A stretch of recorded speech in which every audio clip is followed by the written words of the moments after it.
что если я скажу вам, что величайшая форма мести сари молчания, что самый умный способ уничтожить того, кто причинил вам боль, это не слова, гнев или конфронтация, а сделать себя неприкасаемым. Это не слабость, это стоическая сила. И к тому времени, как это видео закончится, вы точно будете знать, как ею пользоваться. Так что оставайтесь со мной. В жизни вы столкнетесь с двумя типами людей, теми, кто вас поддерживает, и теми, кто вас разрушает. И те, кто вас разрушает, не всегда делают это громко. Иногда это происходит тихо, через предательство, манипуляцию, сплетни, безразличие или притворную заботу, хотя на самом деле это не так. И боль, вызванная таким предательством, ранит глубже любой физической раны. Она не проходит, она преследует. Она оставляет эмоциональные шрамы, которые вы носите годами. Большинство людей, когда их так ранят, хотят нанести ответный удар. Они жаждут мести. Они хотят показать всем, как сильно с ними обошлись. Но вот правда, самая острая. Месть, самый стратегический ответ — это не ярость, это молчание, это рост.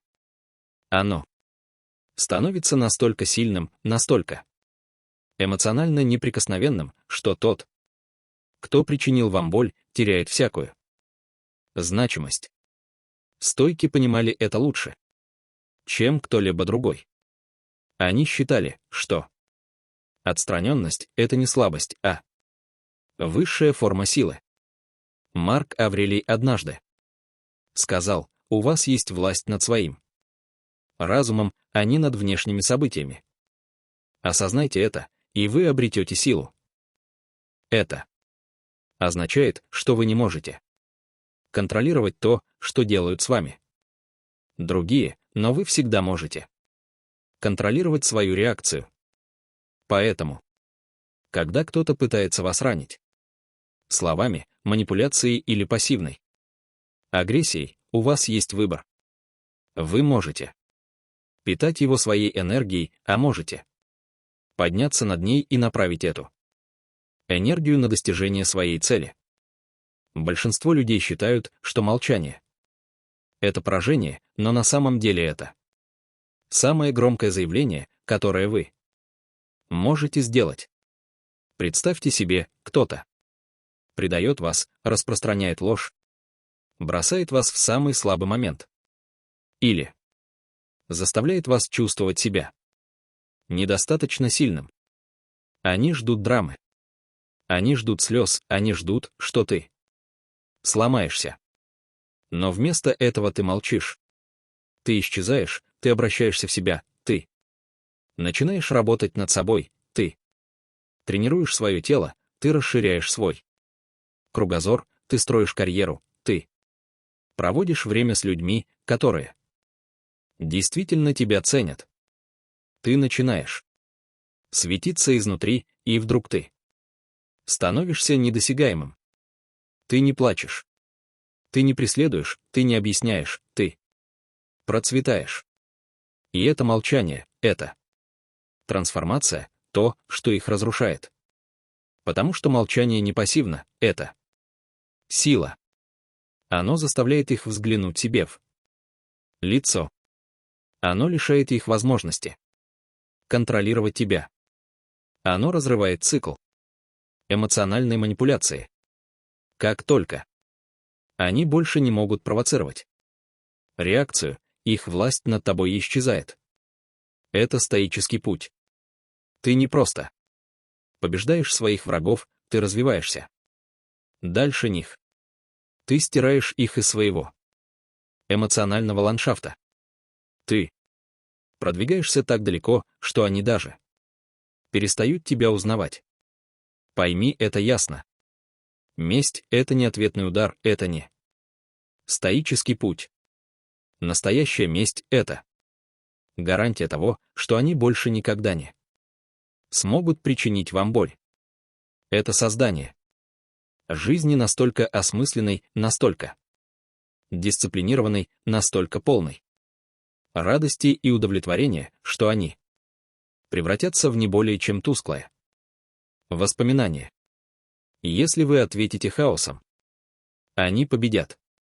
Если вы ответите молчанием и подниметесь, они рассыплются. Почему? Потому что в глубине души они рассчитывали на ваше внимание. Им нужна была ваша слабость, чтобы питать их эго. А когда вы перекрываете этот источник, они остаются голодать. Эпиктет сказал: важно не то, что с вами происходит, а то, как вы на это реагируете. Поэтому спросите себя, как вы реагируете, когда вам больно. Вы падаете в обморок. Вы выпускаете пар онлайн. Вы посылаете сообщения, о которых пожалеете.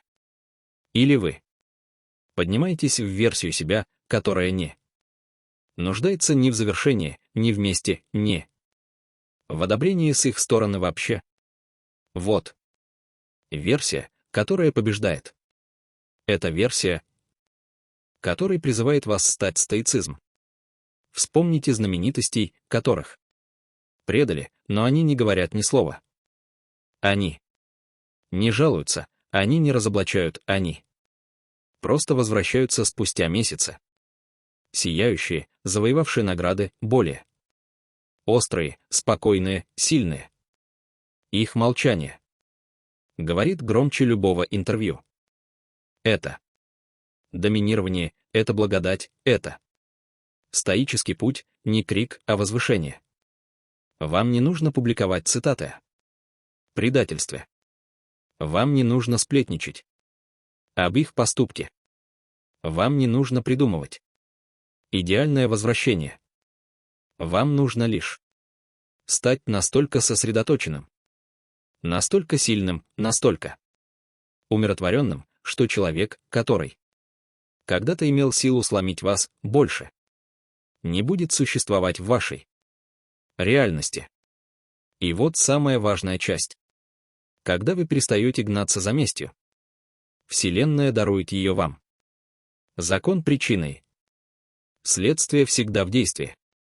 Те, кто причиняет вред другим, всегда сталкиваются с последствиями. Вы можете никогда этого не увидеть, но это происходит.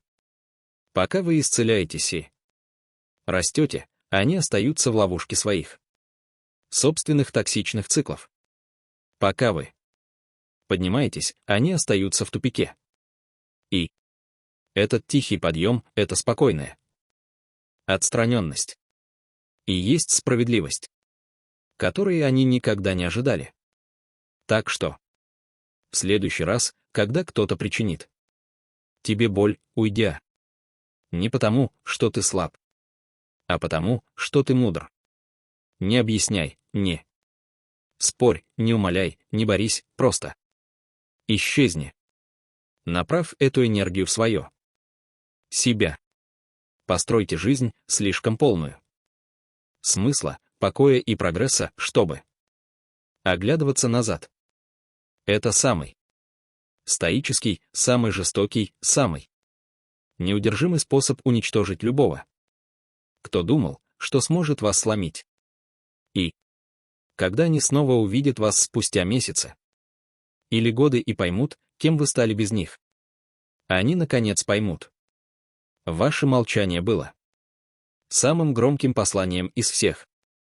Уай.